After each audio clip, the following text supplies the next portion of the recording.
पापमोचनी एकादशी व्रतकथा। धर्मराज युधिष्ठिर म्हणाले, हे जनार्दन, चैत्र महिन्यातील कृष्ण पक्षातील एकादशीचे नाव काय आणि तिची पद्धत काय आहे? कृपया मला सांगा।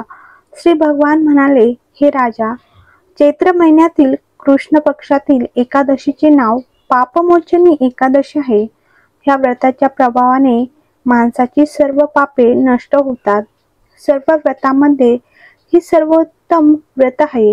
या पापमोचनी एकादशीचे महात्म्य श्रवण व वाचनाने सर्व पापांचा नाश होतो।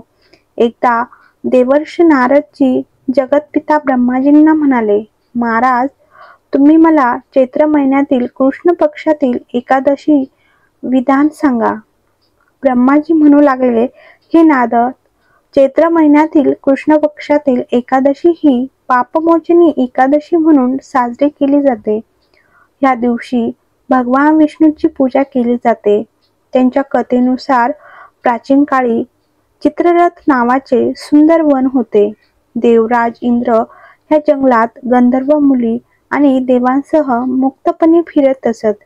एकदा मेधवी नावाच्या ऋषीही तिथे तपश्चर्या करत होत्या। ते ऋषी शिवाचे उपासक होते आणि अप्सरा शिवाच्या मोहक आणि अनंग दासी अनुयायी होत्या। एकदा कामदेवाने मंजुघोष नावाच्या एका अप्सराला तपश्चर्या मोडण्यासाठी ऋषीकडे पाठवले। अप्सराचे भाव, नृत्य, गाणी आणि व्यंगाने तरुण ऋषी मंत्रमुग्ध झाले। 57 वर्ष संभोगात घालवली। एके दिवशी मंजुघोषाने देवलोकात जाण्याची परवानगी मागितली। परवानगी मागितल्यावर ऋषीच्या लक्षात आले आणि त्यांना पाताळात पाठवण्याचे एकमेव कारण म्हणजे अप्सरा मंजुघोषा।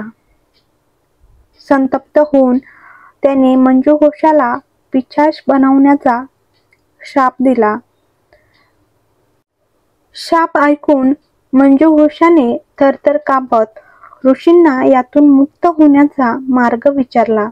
तेव्हा मुनीश्रींनी पापमोचनी एकादशीचे व्रत ठेवण्यास सांगितले आणि अप्सरेला मोक्षाचा उपाय सांगून वडील च्यवनाच्या आश्रमात गेले।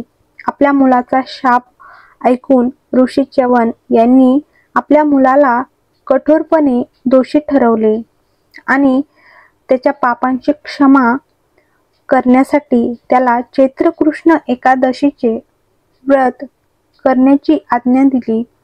व्रताच्या प्रभावामुळे मंजुघोष अप्सरा तिच्या पिशाच शरीरातून मुक्त होऊन देवाच्या जगात गेली। म्हणून हे नारद, जो कोणी हे व्रत पाळतो तो त्याच्या सर्व पापापासून नक्कीच मुक्त होतो आणि जो कोणी ह्या व्रताचे महात्म्य वाचतो आणि ऐकतो त्याला सर्व संकटापासून मुक्ती मिळते।